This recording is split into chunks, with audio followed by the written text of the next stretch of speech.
BNP আর যে রাজনীতি করছে সুবিধাবাদের রাজনীতি, এক হলো মুনাফিকের রাজনীতি আর এক হলো সুবিধাবাদের রাজনীতি। এদেশের জনগণ রাজপথে আপনাদেরকে মোকাবেলা করবে ইনশাআল্লাহ। শুনলে মেয়ের জামাই ভালো আর কথা না শুনলে নিজের ছেলেও খারাপ। আজকে বিএনপির হয়েছে সেই সুবিধাবাদের রোগ।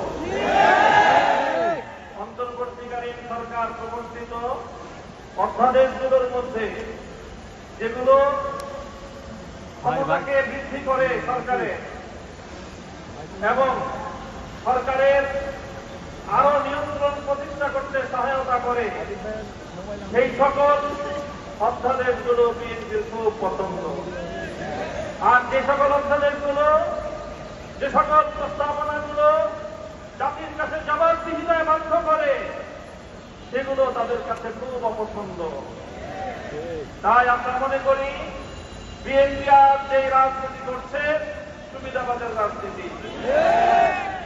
আমরা নির্বাচন পূর্ববর্তী সময়ে বিএনপির আরেকটি চরিত্র লক্ষ্য করেছি, সেটা হলো তলে তলে বিএনপি সারা দেশে গণভোটে ন্যায়ের পক্ষে ক্যাম্পেইন করেছে, কিন্তু প্রকাশ্যে সে ন্যায়ের পক্ষে কথা বলার দুঃসাহস তাদের ছিল না, সেই সৎসাহস তাদের ছিল না।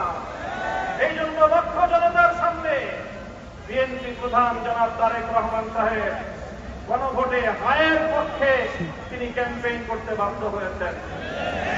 আমি জিজ্ঞাসা করি, উপরে এক কথা তলে তলে আরেক কথা বলে, এটাকে আমাদের দেশে কি বলে? কি বলা হয়?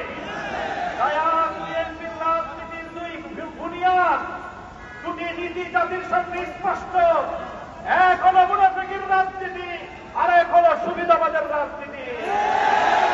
রাখবেন, জুলাই বিপ্লবের রক্তের উপর প্রতিষ্ঠিত নতুন বাংলাদেশের সুবিধাবাদের রাজনীতি, মুনাফিকের রাজনীতি বাংলার মানুষ সহ্য করবে না।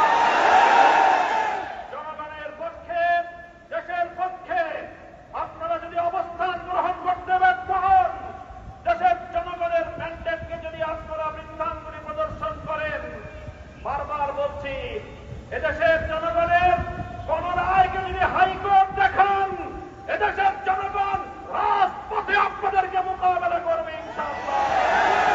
70% জনগণের বিপক্ষে গিয়ে দেশের ক্ষমতার বস্ত্রতে টিকতে পারবেন না। শহীদ জিয়াউর রহমান, বেগম খালেদা জিয়ার সন্তান, কান খাড়া করে শুনে রাখেন, জনতার বিরুদ্ধে গিয়ে এম হাসান আজিজ মার্কা নির্বাচন করার চেষ্টা করবে, পরিণাম শুধু আপনারাই ভুলবেন তা নয়, আপনাদের অপকর্মের কারণে দেশপ্রেমিক রাজনৈতিক সংগঠনগুলোর নেতা কর্মীরা 28শে আগস্ট কিভাবে রক্ত দিয়েছে ঢাকার রাজপথে বাংলার মানুষ সে কথা ভুলে যায় না।